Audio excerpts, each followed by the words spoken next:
Hare Krishna, Krishna Krishna, Hare Hare, Hare Rama, Rama Rama, Hare Hare. Srila Prabhupada ki jai. So we welcome you to our ISKCON Toronto's virtual Sunday program. We will continue with the online programs while the temple is closed for the public. We had Janamastami themed seminars this weekend and had the session by Amarendra Prabhu earlier today. This recording, along with other recordings of the other events that are taking place, can be found in ISKCON Toronto's Facebook as well as in the YouTube channel. Today, we are very excited that we will be having a seminar by His Grace Jayananda Prabhu to help prepare for this wonderful event, which is the most anticipated event of the year, which is Janamastami, which is happening on Tuesday, which is the appearance day of Lord Krishna. So today's topic is bringing Janamastami home, worshipping Lord Krishna at home. So we have made this an interactive question and answer session. So in your comment section in both YouTube as well as in Facebook, you can add your questions. As Prabhu is available today, this is the greatest opportunity that we have to clear any of the doubts that we may have so that we can celebrate Janmashtami at our own homes. It does not matter whether we have deities, we don't have deities, we'll ask all the relevant questions, and we encourage you to ask all those questions so that Prabhu can guide us so that we can celebrate Janmashtami at home very nicely. This is a very appropriate topic of discussion, and feel free to send in your comments. I would like to take this opportunity to introduce our guest speaker today, His Grace Jayananda Prabhu. He serves as a North American minister for ISKCON Deity Worship Ministry. And he's also trained by His Grace Jananivas Prabhu, who's ISKCON's senior most pujari with over 40 years of service offered to Sri Sri Radha Madhava in Sridham Mayapur. And Jayananda Prabhu spends time each year in Mayapur facilitating classes at the annual Deity Worship Training course at the Mayapur Academy, where he's also a managing member. Additionally, Prabhu performs global reaching functions for ISKCON Deity Worship Ministry worldwide. Within North America, Jayananda Das is based in Central Virginia, where from he has traveled to most ISKCON temples to serve pujaris and leadership by offering inspiring training sessions, and also he guides us. And personally, I have attended the wonderful 3-day deity worship seminar that Prabhu had conducted in New Vrindavan in 2015. Not only me, there were a group of GTA devotees, pujaris or potential pujaris. We went there, and everybody immensely benefited from Prabhu's very practical tips on how to worship the Lord. So today we are very fortunate that Prabhu is available. So whatever doubts and questions that you may have, today is an opportunity for you to get that clarified. As I just mentioned, many of us went all the way to New Vrindavan and spent 3 days to get all our questions answered. Here we are, Prabhu's there coming into your house today to answer your questions. We will get started. So with that, I will hand it over to His Grace Jayananda Prabhu to inspire us on this topic of deity worship, especially as to how we can worship the deity during Janmashtami at home.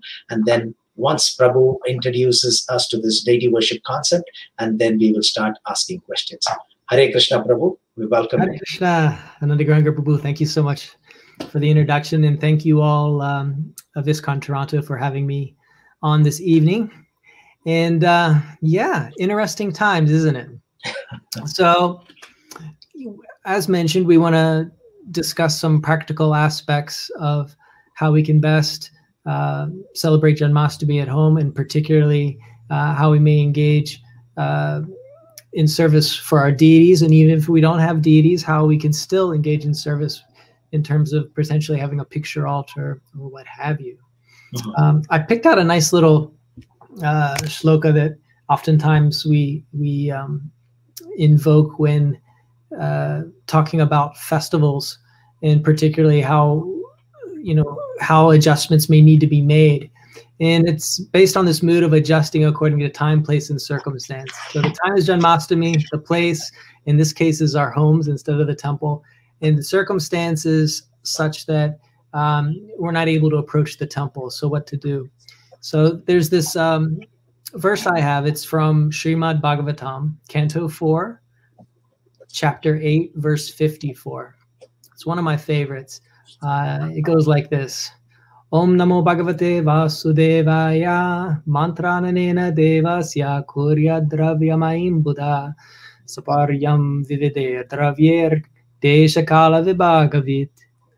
Translation: this 12-syllable mantra for worshiping Lord Krishna.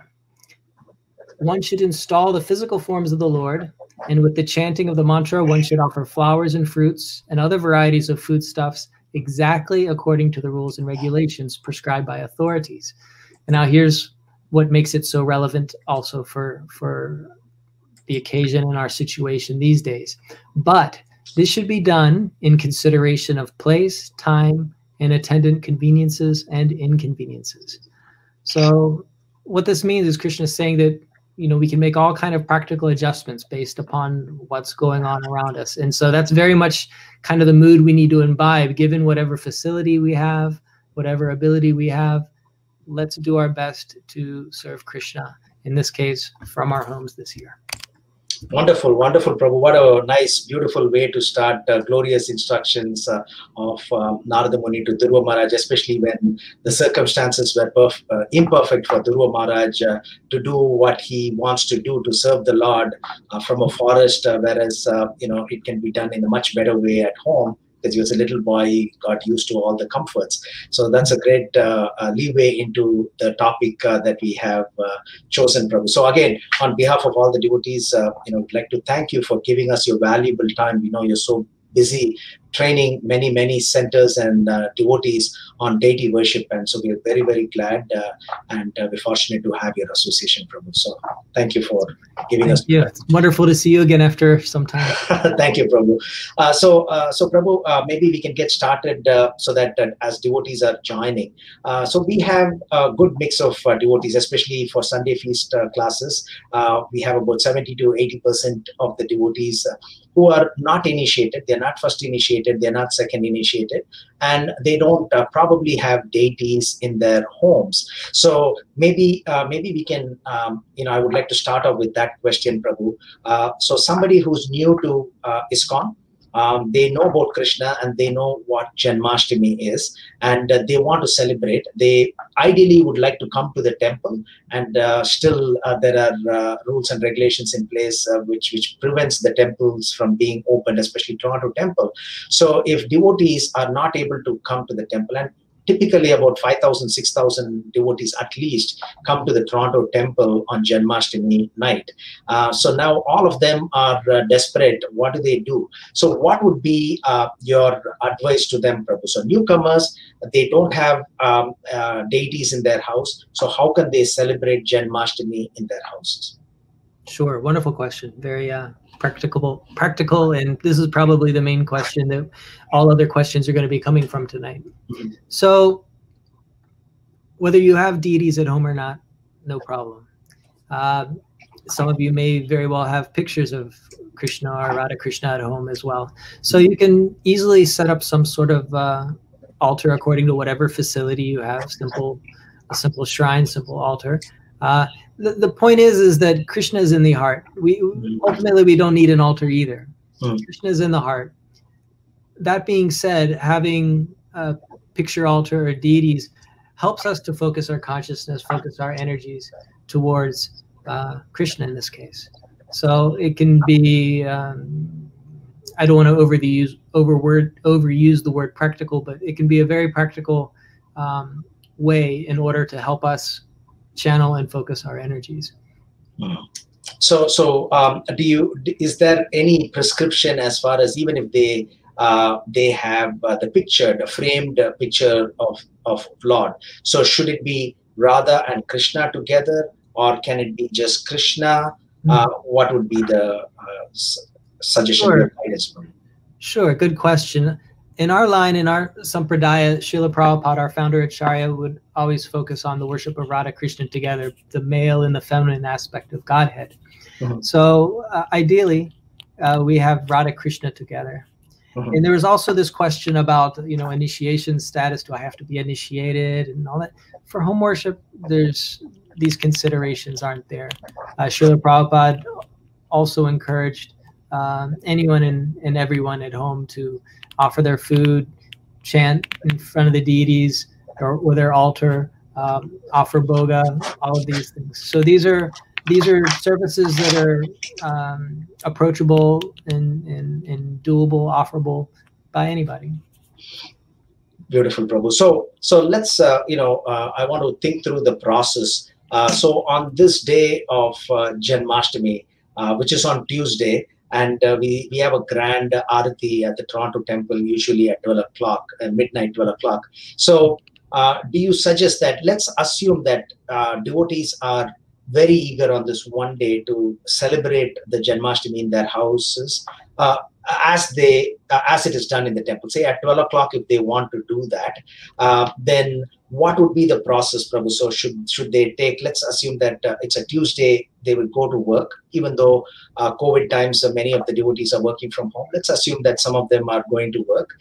So when they come, what would be the process, Prabhu? So should they take bath? Should they, and then also before we get into the mood, what are the things that they may need to worship the Lord on that day? So do you suggest that they take bath first, and then what are the ingredients that they can keep for them to worship the Lord on that night?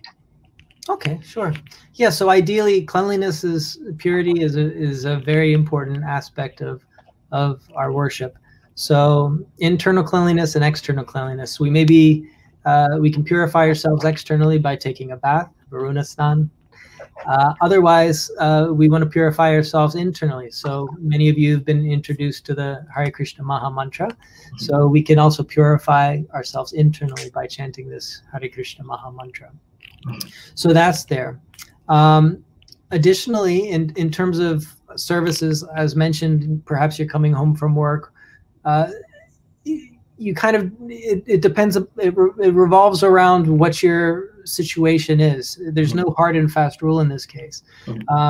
Perhaps you have a family, a husband, wife, 1, 2, 3 children, or perhaps a bachelor or single. It all depends. But the point is if you're inspired to stay up later at night, stay up till midnight or past midnight, wonderful. And so we just utilize that time in order to, reflect on the advent of Lord Krishna. And so practically speaking, you could do an arati at midnight. That is what we're traditionally doing in many of our temples. So you can feel free to do that. If it's getting a little bit late for you all, or perhaps you want to get the children to sleep earlier, then adjust it. No problem. But traditionally, we go till midnight. So there's these different aspects of worship that can go on. So we can, in terms of paraphernalia, many of you may very well have some simple arati paraphernalia, or many of you at least have some incense. You can light a lamp, things of this nature. So you can offer some incense, lamp, flowers. And some of you may be more familiar with what we term in ISKCON as a full arati. You might have all these different ingredients, and you could offer a full arati. And before that, you can also, again, according to your facility, it can be a great opportunity to do some cooking and offer some variety of different foodstuffs prior to the arati as well. So you could get together so many offerings, maybe assist the children. They can bake some cookies or whatever it may be. You can have all sorts of assortment of varieties. There's no limit. So based upon your facility and your inspiration, do your best to offer whatever you can. There's oftentimes this saying that Krishna looks not so much at what we offer, but what we hold back. So given whatever facility you have, engage your mind and senses and family members together cooperatively in serving Krishna. Wonderful, Prabhu. And also, very nicely, you mentioned that Krishna does not see what is offered, but what we hold back. Because if you are able to offer much more based on the circumstances that we are in, then we go beyond Bhagavad Gita 9.26, not just Patram Pushpa Palam Toyam. And that brings us to the next question, Prabhu. So, common question that some of the devotees have is, oh, Krishna said offer food, flower, leaf, or water. Then do we really need to offer the other ingredients like rice and sabji, etc.? And I think you mentioned it in your seminar as well. It's like we get the holistic approach when we read Srimad Bhagavatam Chaitanya Charitamrita, where how Chaitanya Mahaprabhu had all these wonderful ingredients that was served to him in Sarvabhauma Bhattacharya's house, as well as when Lord Krishna says during this Govardhan Leela, offer everything, rice cakes, etc. So based on that, and again, we are asking some of these questions because it could be very brand new comers to ISKCON who are hearing this seminar from or this class by you. So, of course, strictly vegetarian. So if you can just provide those basic rules, what we need to offer when they are ready to cook and offer. Are there some guidelines as to what they need to offer? Sure.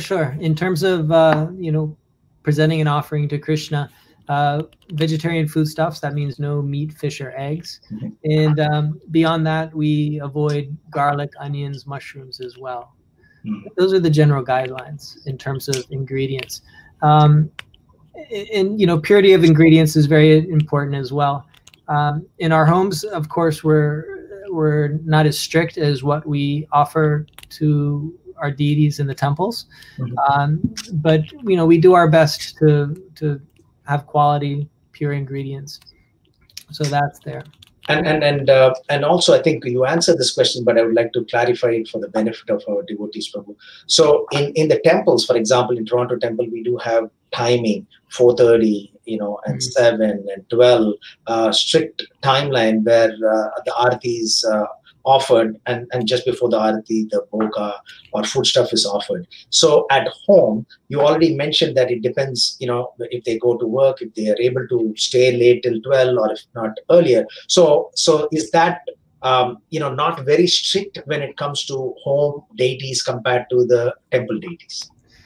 Good question. In general, it's not considered seva aparad to not be extremely punctual. Mm-hmm. One very wonderful benefit of worshiping deities and having deities at home, or at least having an altar at home, is it can help generate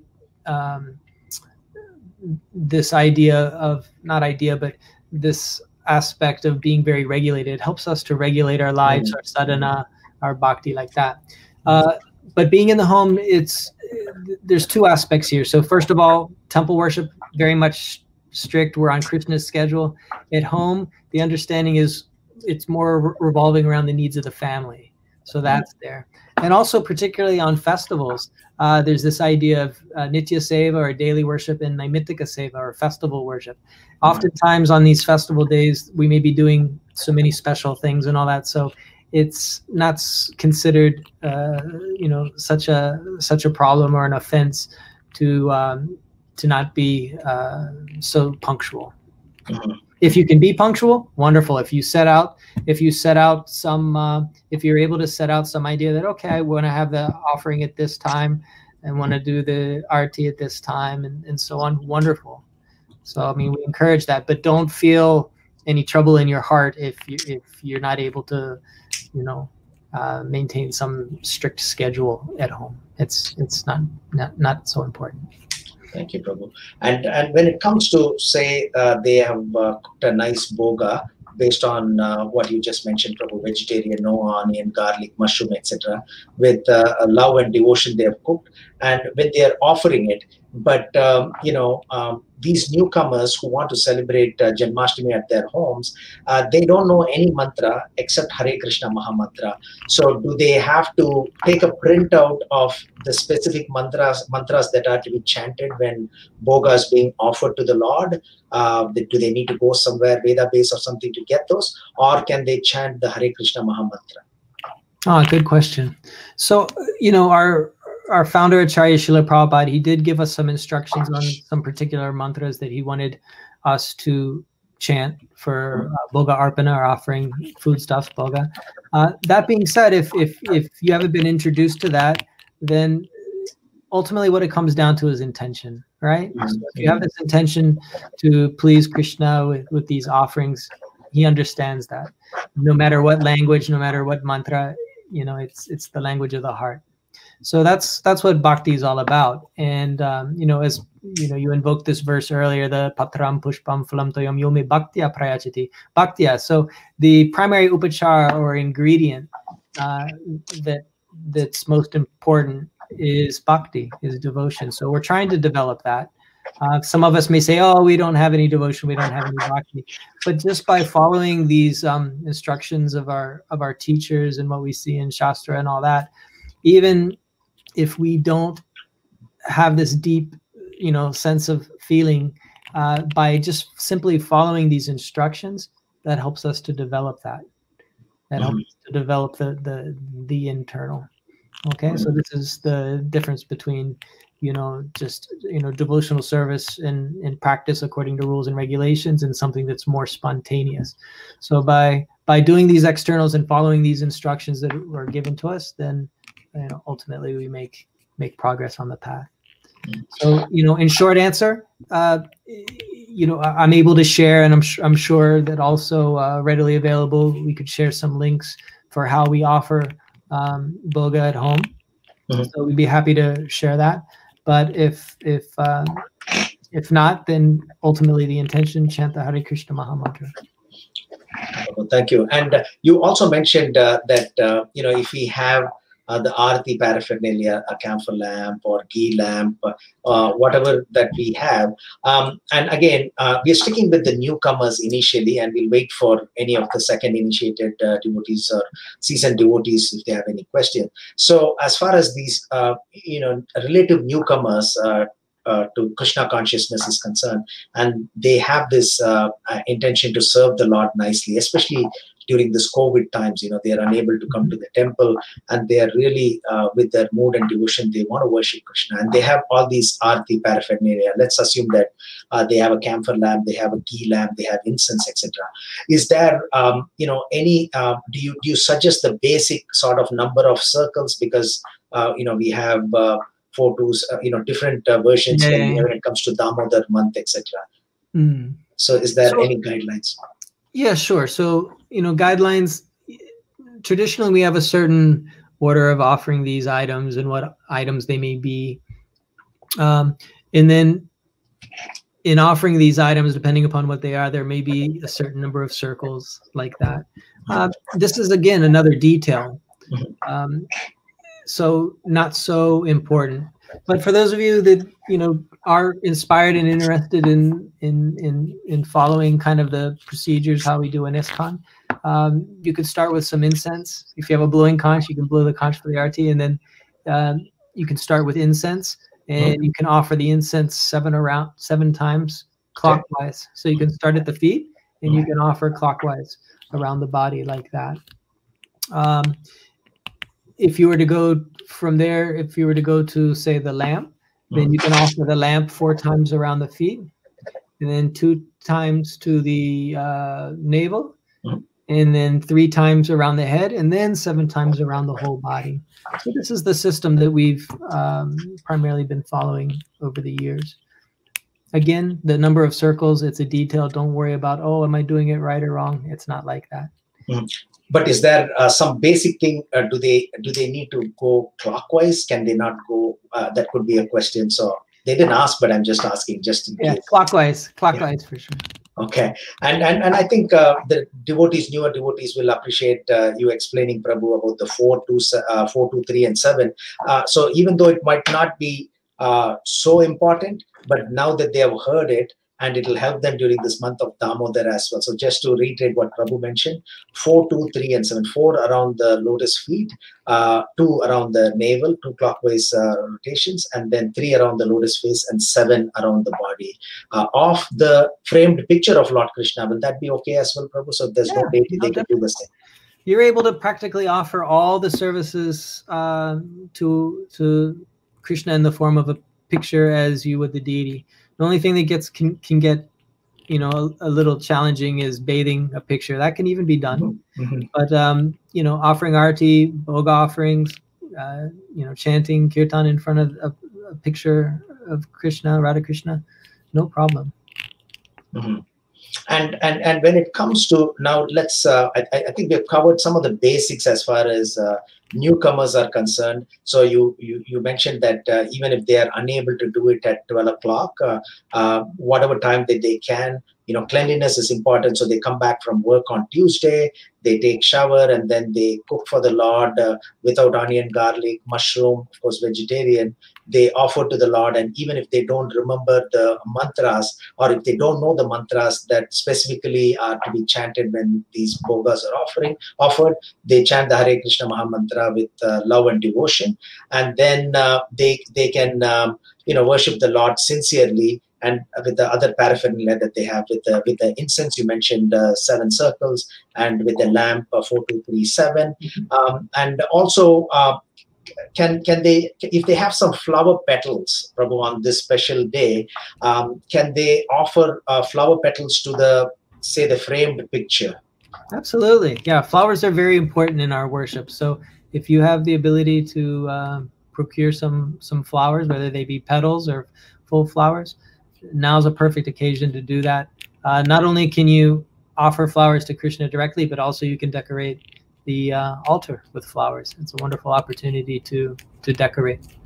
And you know, if they only know Hare Krishna Maha Mantra, is that good enough? You know, it's the most potent mantra. So can they just chant the Hare Krishna Maha Mantra and offer the flower petals? Sure, absolutely. And do you recommend a particular, say, let's say they have time, is there a recommended number of times that they can chant and offer the flower petals to Lord Krishna's framed picture? There's no hard and fast rules when it comes to that. So Krishna will accept whatever amount, however many times you're able to do. That's no problem. There's no problem. Okay, so I think we covered some of the basics with you know, newcomers and the question that they may have. Again, we encourage the devotees who are following this you know, program through Facebook as well as through YouTube to send us the questions, and we'll get those questions and we'll ask those questions to Prabhu. And then if there's any follow-up questions, you can subsequently ask us as well. So it's a great opportunity that we have. We have at least 30 more minutes of Prabhu with us today. And as I mentioned earlier, it's a great opportunity. Prabhu has been training so many devotees, so many centers around the world. And here he is giving us full 1 hour. And we have 30 more minutes to ask all the questions that we may have in our mind, so that we can celebrate this Janamastami in a grand manner from our own home. As you know, temples are closed, so we need to celebrate from our homes. So let's get everything clarified so that we can celebrate it really well. So thank you so much, Prabhu, for all your wonderful instructions that we need to keep in mind, especially newcomers, what to do, what not to do, etc. Now, a little bit more, Prabhu, as far as you know, devotees who have been you know, with ISKCON and Krishna consciousness for a while, and if they want to do Abhishek, what would be the order of the, say, the juice or the ingredients that they need to offer, and any procedure that goes with that? Sure. Yeah, I'm seeing on the comments, it looks like we have at least 3 or 4 questions. There's a lot of interest with Abhishek and bathing. Okay. And to that point, opening up that aspect, another wonderful verse to share. This is from 11th Canto, chapter 27. This 27th chapter of Bhagavatam is all about Krishna instructing Uddhava, his devotee Uddhava, to how to worship him in his deity form. And there's this verse 16, and the translation is, in worshiping the temple deity, my dear Uddhava, bathing and decoration are the most pleasing offerings. So this is on point in the sense that one of the things we think of when we have festivals, in particular Janamastami, is Abhishek. That's one of the, I guess you could say, one of the more inspiring, exciting aspects of the worship that goes on at the temple. So how do we do this at home? I see a few questions here where, you know, different aspects of this being asked. Yeah. So it could be very, again, according to one's facility and one's ability and one's knowledge, it could be very simple, or we could do something a little more elaborate. This bathing, snan, is the 8th item of worship out of a list of 16 in a particular order that we oftentimes do in our temple, षoडशोपचार puja. And so this abhishek during a festival is just a public version of that, and it may be a little more elaborate. In other words, we may very well on a more regular basis, a non-festival day, we might just bathe simply with water. But on a festival, you might be inspired to do something a little more. And so what comes to mind in terms of ingredients, oftentimes we like to offer this, what we call Panchamrit Abhishek, Panchamrit, so five nectars. And so there's a particular 5 items in a particular order that we'll bathe the Lord with. And so here they are. Item 1, milk. 2, ghee. 3, I'm getting confused. Milk, yogurt, ghee,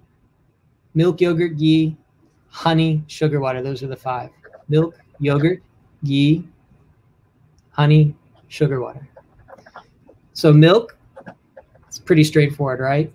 Yogurt, when you offer this yogurt, you can have it in a consistency where it's not too thick, not too thin. When bathing with the ghee, again, the ghee would have to be warmed up a little bit, otherwise it would be too clumpy.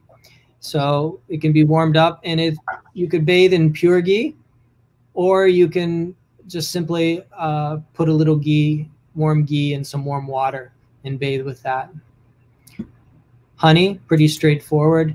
Generally, you don't want to heat honey, but you may be able to, if it does need to be thinned a little bit, you can thin a little with some water. And then sugar water. So what that is just taking sugar and you'll heat water on your stove, and you'll add as much sugar as you can that it will dissolve, so it turns into somewhat of a syrup. I see. So there's these 5 items in that particular order that is called Panchamrit Abhishek. So on this note, I would like to welcome devotees from Trinidad as well. I see from the Madhuvan farm, devotees have joined us as well. So we thank you for joining us. So thank you, Prabhu, for this Panchamrit Abhishek that you just mentioned about, offering milk, yogurt, ghee, honey, and sugar water. Now, one basic thing is, what should be the deity made of for us to do this Abhishek? So, yeah. So obviously, stone or metal deities are generally no problem. There is cause for concern if the deities were made of wood. I think there was a question in terms of resin. Generally, we don't have a problem with resin. You might want to, it honestly depends on the particular deity. But generally, we don't find much problem. If anything, the consideration is staining, right? Even with, like, say, white marble deities, there can sometimes be a concern, especially like with fruit juices.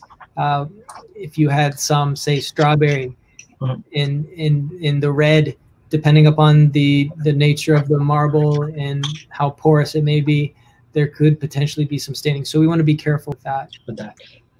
And you also mentioned about the Panchamrit, Prabhu, but also we have this fruit juices. Now it's summertime, and we have a lot of fruits. So if devotees are inspired to offer some juice Abhishek as well, what would be the recommended juice, and is there a particular sequence that we need to follow? There's no sequence. There's a scripture that Gaudiya Vaishnavas follow called Hari Bhakti Vilas, and particularly if I recall correctly, what's mentioned as being, especially applicable, I think it was pomegranate, mango, and grape. So that's nice. Generally, we want to stay away from things that are too sour. So probably not orange juice. I wouldn't recommend that. But you can also, blend bananas, kiwis. I've used kiwis before as well. Yeah, and in the end, between the Panchamrit and these juices and all, you can have wonderful Charanamrit prasadam that you and your family can honor after that. Wonderful, Prabhu. And if let's say, I mean, this is once a year and we are inspired, can we do both Panchamrit and the juice Abhishek? And if you're able to do both, is there a sequence? We have to do Panchamrit first and then the juice, or is there a sequence? Generally, the order when we're doing more elaborate abhisheks, generally the order would be that we would be doing these juices afterwards, and then also we'd be offering plain water probably in between as well, because obviously we need to rinse off the remainder of the panchamrit, and then we can go to juices, and then also towards the end, because we don't want to leave anything sticky, right? So the idea is after the juices, if you were to conclude with some juices, also bathe with water. With water in between. And one of the questions that Sakshi Paudal mother is asking is, what about watermelons? Yeah, no problem. Watermelons also. And when it comes to Abhishek, Prabhu, I know this question would have been asked hundreds of times, but I'm just going to ask again for the benefit of devotees. So when we are offering the Abhishek, is there a sequence? What I mean is, should we offer it to the lotus feet first and then to the head, or does not matter? To the head only, actually. It's interesting. It's an interesting question. Oftentimes we'll see devotees will first offer to the feet. So like, that's padya, that's foot bathing. Prabhupada actually, instructed and sometimes forcefully devotees in the course when he was manifest on the planet, and there was like abhisheks going on. No, go offer to the head, not to the feet. So we heard that instruction, the Prabhupada gave that instruction to multiple devotees. So yeah, the Abhishek bathing means head down. Head down. And head down means, do we still go down to the feet, or just pouring it on the head is good? Just like when we're bathing ourselves, gravity takes care of the rest generally. Mm-hmm. So is it wrong to go around in the arms? I wouldn't go as far to say that, but Prabhupada did encourage us to primarily bathe on the head. On the head. Okay, Prabhu. So Mother Diane has got a question. Please explain the steps for the Arati to the Lord, starting with blowing off the conch, then incense, etc. Yeah.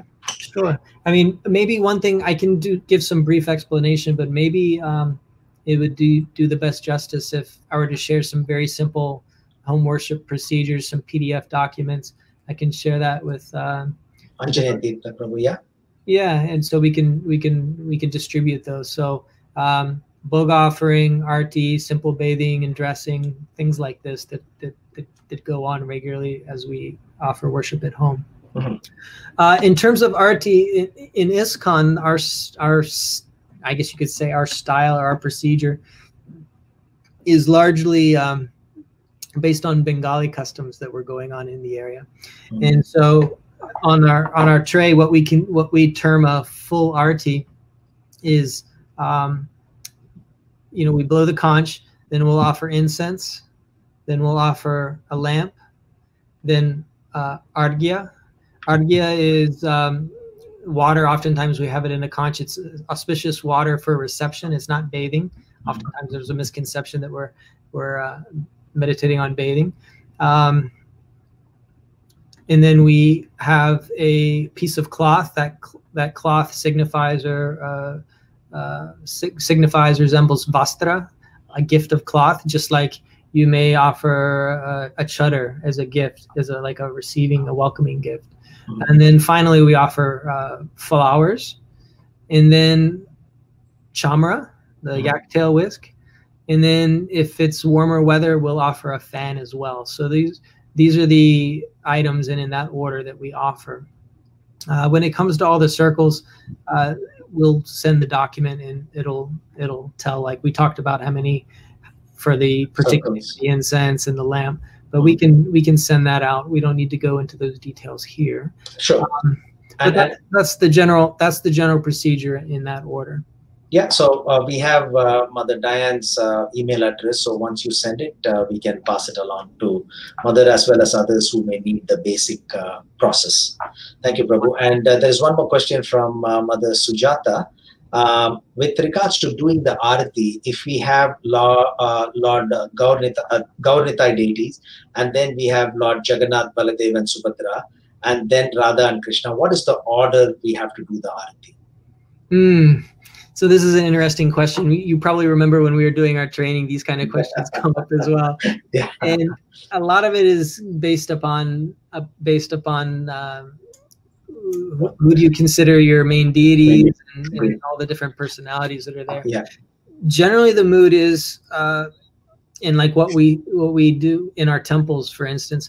Oftentimes we're offering to Gaurnitai, then we go to Radha Krishna, and then Jagannath, Baladev, Subhadra. And they happen to be, in that order, going left to right on the altar as well. You might see some variations at different temples, and we can get into all details. But for the intents and purposes of what we're talking about here today, generally we approach Radha Krishna through Gaurnitai, and then if there's other deities such as Jagannath, Baladev, Subhadra, as you mentioned, oftentimes we'll offer to them after Radha Krishna. And I think from a temple standpoint, Prabhu, I think you mentioned that in your seminar in 2015 and in other seminars as well. So we want to have that consistency amongst the devotees, so that from visual standpoint, optics standpoint, also it's consistency is there. Yes. Yeah, there's that external aspect, because we're a large international organization. So to minimize any confusion and for training purposes, oftentimes there'll be aspects that might not be right or wrong, but we just decide, okay, we'll do them like this in order to have consistency. And then, so that's, from the side of the devotee, also from the side of their lordships, their personalities. And so we want to be, no matter who's maybe doing the service, we want to be consistent to a large extent on how we worship them. So we adjust to them. So okay. Yeah. Thank you, Prabhu. And there are some anonymous questions as well. I do have a Laddu Gopal at home. How should I worship on his birthday? Yeah, so whether you have Krishna in the form of Laddu Gopal, or as we primarily worship in ISKCON in the Kaishore age, Radha Krishna in the Kaishore age, the services are the same. So you can offer Bhoga, you can offer Arti, you can do all these things. So in principle, no difference. Okay. And what would be the significance of the article? This is another anonymous question. What would be the significance of the articles that are offered during the full Arati? And what is the significance of each items that are being offered? Oh, good question. So there's some different understandings and explanations that we'll see and hear about. So what I'll present to you is kind of like a predominant understanding. And a lot of it just has to do with the senses, just like we might enjoy, many of these items. Similarly, Krishna does as well. So incense, it's a pleasing fragrance, right? So it's a pleasing to the sense of smell. The lamp is, a more, I guess, subtle aspect, or you can say that it represents knowledge, purity, things like this. From a practical standpoint, in many of the traditional temples where there no light or anything like that, you're actually, in order to have darshan of the deity and to see that lamp is there, and going to the different, angas, limbs of the deity, starting with the feet, generally going up to the head. Arghya, so the water that in the conch, that's called arghya. It's auspicious water for reception. It's not for bathing. See, arti is in one word the description. What is arti? What are we doing? It's reception. So just like say a king giving audience to the subjects, they come out of the palace, and in all the community, acknowledges them and receives them. So this is what's going on. So you're not going to be bathing the Lord with his clothes on in front of everybody in this circumstance. So what it is the meditation is you're offering this this water. Oftentimes there's some different recipes, but normally there's different herbs and things that go in there. In most of our homes, in our temples, we're simply offering plain water. You could add some rose water if you'd like to. You can put some flower petals in there if you wanted to. But the meditation is you're offering to the hands. That's the most respectful way. And then the personality of the Lord will sprinkle on his own head. Otherwise, you just like when we're honoring that prasadam that goes around at the temple and you see it sprinkling on everyone's head, it's like that. As I mentioned before, after that, there's this cloth. And so that's not, like a drying towel. Like after bathing, you need it. It's not a gamsha. It's understood to be a gift of cloth. So like you're offering a chada or dhoti, something like that. And then finally, flowers. Flowers are beautiful. There's the sense of smell that's invoked there. So the idea is we want to, as much as possible, have fragrant flowers. Additionally, they're beautiful to sight. They're a wonderful creation of the Lord. So that's there as well. Yak tail whisk, quite practically, it's meant to drive away the flies, drive away the insects, right? Yeah. So it can keep the insects away, and also it's a royal insignia. It denotes a very important person when you're offering this to someone. And then lastly, there's the fan. So fan is simply for cooling. So in the warmer months, the summer months, we use this fan to cool. And not going into the details which you covered during the seminars, but at home, basically, should they keep something in mind? So just let's assume that these are seasoned devotees who are asking, but they may not have attended your seminar, the 3-day seminar, to know all the details. But is there some basic things, Prabhu, when we are using the peacock fan? Is there a process to do that so that it doesn't go beneath the knee, or what? That same thing with yak. Some basic things. Sure. I mean, generally speaking, with these items, we offer above the waist. Just an aspect of purity or cleanliness. We're taught that we generally try not to, especially in terms of deity worship, we generally not offering things below the waist or touching below the waist, touching the legs, that kind of thing. So pretty much with all these different items, you're offering above the waist. When it comes to like a chamara, sometimes the way we twirl it, and it's a bit, it goes down. It's a detail, no problem. But generally speaking, when we're fanning and all that, we're going above the waist. Above the waist, okay. And what would be the difference? Like during our regular arati, we have incense, then we have the standard process that we use up to the peacock fan. What would be the difference between the paraphernalia that we use to please the Lord during an arati versus 16 upacharas? Because we do achamaniyam samarpayami, argyam samarpayami, padyam samarpayami. So how do we connect these two together? When do we do this? When do we do this? Right. Okay, good question. So I'm going to try to give as simple explanation as possible. So in the course of worshiping the Lord, we may be offering the same or similar items, but in different contexts or different scenarios or different situations. As I mentioned before, the context of an arti is reception, like you're receiving a king. It's the only daily public deity worship that we're offering in our temples. Otherwise, the bhog offerings and the bathing and dressing, all that's done privately. Yeah. Now, these 16 items of worship that we're speaking of, there's so many items of worship. Our acharyas mentioned 64 total, of which 16 are considered primary. And so, after what we call Mangal Arti in the morning, normally it goes from 4:30 to 5 or 5 to 5:30 in many of our temples. Then there's that time when the altar closes and we know the deities are being dressed. But in addition to simply dressing, particularly if there's Utsava deities or the smaller deities where we're able to offer so many items, in many of our temples, there's so many things that are offered. So this 16 item worship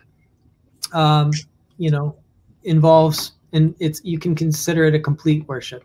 So we're starting with giving the Lord a seat, and then so many different items, reception items, foot bathing, the argya, like that's part of the arti that I mentioned, the water in the conch, washing the mouth, as you mentioned, Achman,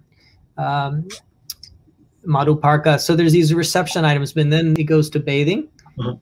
So we do this bathing, and it may be quite simple with just warm water, or we may offer this panchamrit like we were talking about, and fruit juices and all that.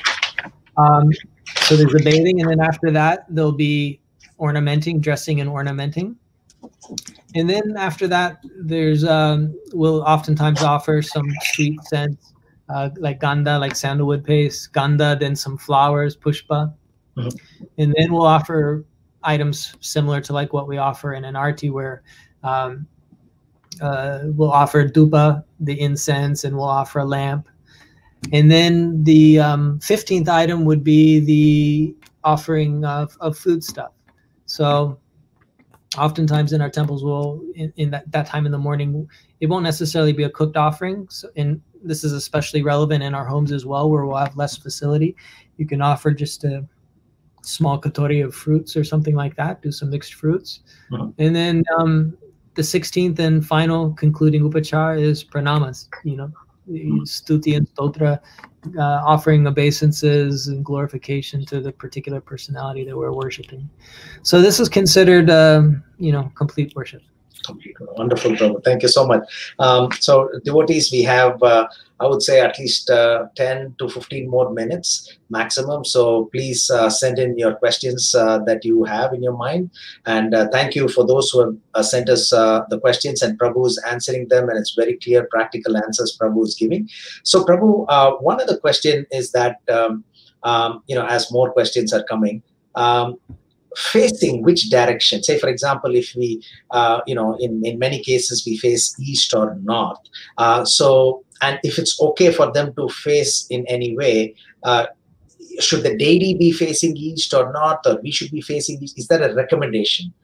Again, mood and love is more important, but if there is...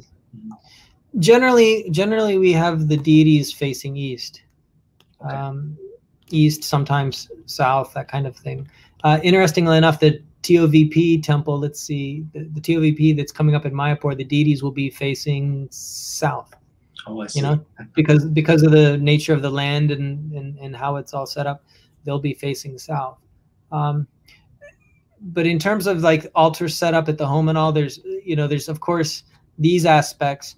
But what's even more important is, the situation in the room, what's going on. Do you have facility? Do you have a separate like room private for your like altar, like a temple room? Mm-hmm. Or does it make more sense, and is it more appropriate to have the altar kind of in the main gathering space, and that way it can facilitate, the family and guests being able to sit together? It's not that, we might be in some home and okay, we're all concerned about the deities facing east, but that would mean that they're like facing a wall or something like that. It wouldn't be suitable. So you just want to take all these things into consideration. Yeah. Okay, Prabhu. Thank you so much. Another question from Krishna Banj is that is it mandatory to recite Brahma Samhita prayers during Abhishek, or what are the prayers one should be reciting during Abhishek ceremony? Good question. There's this letter from Prabhupada where he mentions Brahma Samhita prayers. That's why it became quite popular to chant these prayers in ISKCON. So Prabhupada said Brahma Samhita, but then also he says you may also, chant Govinda Jaya Jaya and things like that, or you can simply chant the Hare Krishna mantra. So is it a hard and fast rule? No. But if devotees know some of the mantras, they can chant. Yeah, wonderful. They should chant something. Ideally, they should chant something. Brahma Samhita is wonderful to chant, and like I said, this would be some of the primary prayers that we're taught to chant. But there's no harm if you didn't know those prayers. There's no harm in also chanting Hare Krishna Maha Mantra. And another question from Mother Padmakshi Padmabala is that what is the significance of fasting on Janamastami? Shouldn't it be a time for feasting to celebrate Lord's appearance? This is an interesting question. Traditionally, the way it works is we fast on the primary appearance days, and then we feast on the following day. Like if you were to have a calendar, you might see that, okay, Janamastami in this case is on Tuesday. On Wednesday, what's the festival? Yeah, it's basically like Nanda Maharaj being very happy, and then the feast goes on the next day. Similarly for Gaur Purnim, the day after Gaur Purnim that would be the occasion where Jagannath Mishra is feeding everyone like that. So yeah, the austerity goes on. Another thing in terms of like worship, deity worship, generally we don't eat. We bathe and all that, and we don't eat, so we're all clean and doing the worship. And it's only once Krishna is or whomever the personality is worshipped, after that we honor the remnants of the prasadam that we offered. So there's that aspect there as well. Hence, we know that Krishna advented in midnight, therefore we're fasting till midnight. If it was Gaur Purnim, we know that it's towards the evening sandhya, like that, and so we break the feast then. So it's based upon understanding when the advent happens as well. Yeah, so we do our best according to our health and our situation and all that. We may fast. Temples generally will accommodate, because there's so many guests, and guests that might not be fasting in the first place earlier on in the day. They went to work and all that. So, our main consideration is that we're giving the guests prasadam. They're having an enjoyable time and they're getting Krishna prasadam. So like that. And then for those devotees who are more, strictly following and concerned about observing the fasting, then obviously we want to accommodate that as best as we can too. So not only is there the matter of whether we eat or not, but also what we eat. And generally we want to eat simply on these days. And also we had this ambiguous, cloudy nature of what we should break our fast with. But I think a couple of years ago there was a clear instruction sent out that it doesn't have to be with Ekadasi Prasadam. It has to be feasting with regular grain. So that's what was sent to all of us a couple of years ago. So hopefully, I'm not sure whether anything has changed, but before it was breaking the fast with Ekadasi Prasad for all Vishnu Tattva appearances. But then we got this notification, Bhaktimarga Swami sent it to us, which was sent to him from, I think, Shastric Advisory Committee, where it doesn't have, it's supposed to be a feast, so we don't have to break it with Ekadasi Prasadam. So is that the prevalent one still, Prabhu? Yeah, I would say that there, amongst different temple communities, we'll see a variety of practices. I'm familiar with that paper that came out. Again, it really, a lot of it comes down to, what strict practicing devotees would do, and then also accommodating the public and all that. So it really depends on the context that we're talking about here. Also, I don't think that paper was indicating all Vishnu Tattva appearance, because, Vamanadvadasi and generally there tends to be a more strict aspect of fasting for obviously Janamastami.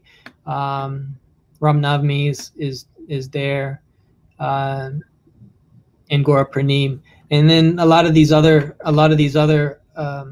appearance days we consider to be, in many cases, kind of more secondary. And so the Ekadasi type fasting is not so prevalent. We'll see oftentimes most temples, especially then, are offering great prasad even to like the in-house devotees and things like that. Okay, Prabhu, that's fair enough. So, Prabhu, we have a few more minutes. There are a couple of more questions. One is from Harini Devidasi. Can you briefly mention the order of activities? That is Abhishek, Shringar dressing, offering Bhoga and Arati. Is that the sequence? Okay. Yeah. So generally, a Bhoga offering we always offer Bhoga before the Artis. So that's the general order of things that we do. In the bathing and dressing, we would do before all of that. So practically speaking, at home, if you were to ask me, if you were to do these activities, once in the evening, I would say, well, obviously in the morning, if you have time, before you go to work or whatever you have going on, if you're able to do, decorate the altar and do bathing and dressing in the morning, that's ideal. And then later on in the afternoon or evening, if you have facility, then you can, offer, you and or family can, offer this abhishek, and which involves dressing again, right? So ideally you have some second outfit or something, and then Bhoga offering, and then Arti. Okay, beautiful, Prabhu. So Srimati Mother's question, hopefully Prabhu had already answered with regard to breaking the fast with the Ekadasi Prasadam, which was just asked. So another question is, Prabhu, what is the order of dressing the deities? Is there a specific order?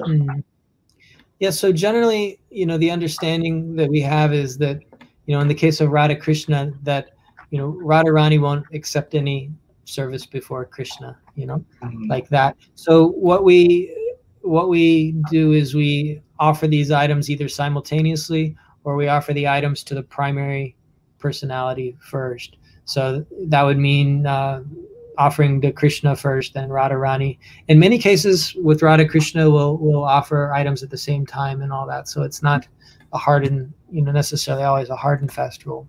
Gauranitai, Gauranga, then Nityananda, Jagannath, Baladev, Subhadra, just the way that we address them. Gauranitai, Gauranga first, Nityananda after. Radha Krishna is different. So like I said, Krishna and then Radharani are both together, and then Jagannath, Baladev, Subhadra. So in that order.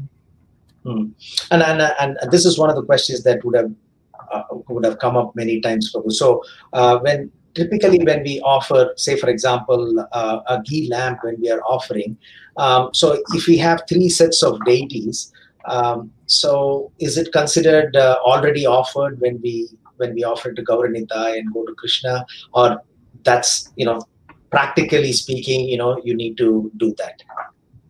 Right. So when it comes to having one pujari and one item and multiple deities, philosophically it can get a little challenging. It's a little bit outside the purview of this conversation at home. But we can talk about some general principles, and regardless of what it's looking like externally, the idea in something that Srila Prabhupada inculcated in his disciples very clearly is that we have no right to approach Krishna directly. Okay, we don't have that adhikar to directly approach Krishna, jump over the spiritual master, all of Krishna's associates, and go right to him and start offering them. So the point is we have this mood of approaching Krishna through the spiritual master, spiritual authorities, the Guru Parampara, like that, up through, the associates, and finally to Krishna in this case.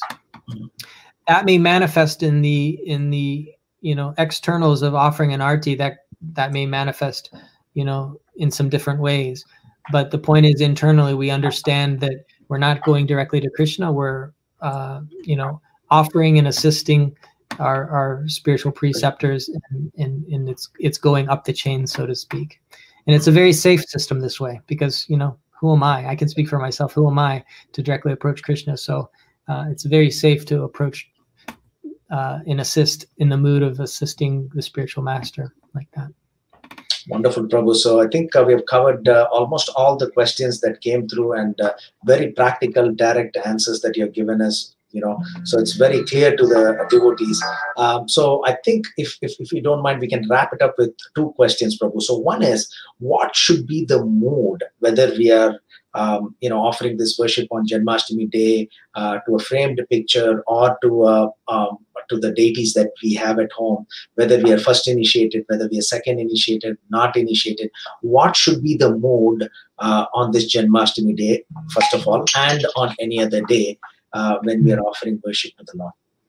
Sure. So there's different bona fide moods or rasas or relationships that between the devotee and the Lord. And the one that's predominant in our line and what Prabhupada emphasized is this dasya rasa, and not only coming in a mood of a servant, but also serving the Lord in awe and reverence, like kingly worship, Ashvarya. Mm-hmm. So this would be the predominant mood and way of approach that we recommend. As a servant. Okay, Prabhu, thank you so much. Maybe one last question, Prabhu. So let's assume that on this day, somebody is working as a nurse or as a doctor in an hospital, and unfortunately, they are not able to worship the Lord the way that they want to offer the worship. They're working in the night shift, for example, on Tuesday night. So what can they do, Prabhu? Because we read from the seventh canto, the longest purport that Srila Prabhupada has given, the Shravanam Kirtanam verse, where there was this Brahmin who heard other Brahmanas saying, if you offer it mentally, with the love and devotion, the Lord will accept it. So is that something that you recommend for the devotees who are unable to practically do this? They're desperate, but they're unable to do it for whatever reason. Sure. So I have two things in mind here. So say you gave the example of a medical professional or doctor. If you're not actively attending to someone at the time and you're just they're on call, you might have opportunity to engage your mind in consciousness in meditation, and so you can be offering manasa puja, worship in the mind. So you can offer these items and these intentions in the mind. And then in terms of actually being busy and you're needing to be attentive to your work at hand, perhaps make a more concerted effort to make that connection that you're doing this activity, whatever our jobs may be, whether it be as medical professionals or otherwise, but do it in the mood of as an offering to Krishna. Mm-hmm. Wonderful, Prabhu. So I think we covered all the questions that devotees had, and also additional questions that we asked on behalf of them. So I think we got all the basics, right now because of your valuable instruction, Prabhu. So on behalf of all the devotees who joined us, again, some of the devotees had joined us from Trinidad as well. So we are thankful for them giving us their valuable time. But more importantly, Prabhu, so we are honored and grateful to you for giving us your valuable time to us. So whatever you explained is based on your so many years of being in Krishna consciousness and teaching this deity worship to so many centers and devotees, and the quintessence of that was given in this 1 hour, and we immensely benefited from this, not only for newcomers but also for devotees who've been doing this. From the nature of the questions that were asked, these are wonderful questions, and all of us benefited from the questions and from your wonderful answers, Prabhu. So on behalf of all the devotees who joined us today, we would like to thank you sincerely from the bottom of our heart, and we hope to have more sessions through you so that all the questions can be answered and we can worship the Lord in the right mood. Thank you, Nandagaranga Prabhu. It's wonderful to have this opportunity to touch base with all of you in ISKCON Toronto. And until next time. Thank you, Prabhu. Srila Prabhupada ki jai. Prabhupada ki jai.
Hare Krishna. So August 11th is Janamastami, and ISKCON Toronto temple will continue to be to remain closed due to the current situation. But we will be having a live virtual darshan and other programs. Wonderful programs are lined up for you and your family members.